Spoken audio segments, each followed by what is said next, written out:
Do YouTube, meu nome é Cício Félix, que tem natureza, gente. Como eu falei pra vocês, o negócio da pedra do poço não tinha condição. Locamos aqui o moço com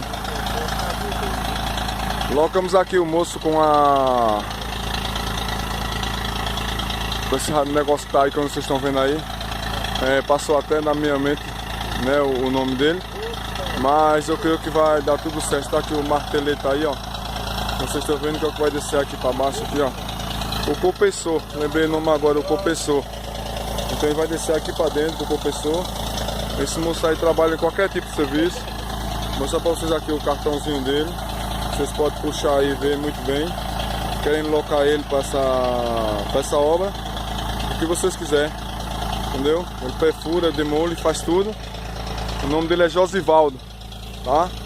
Quem gostou aí, deixando teu like, teu joinha. Tá cheio de gente aqui pra nos ajudar, os irmãos. E assim vai dar tudo certo. Deus abençoe a todos.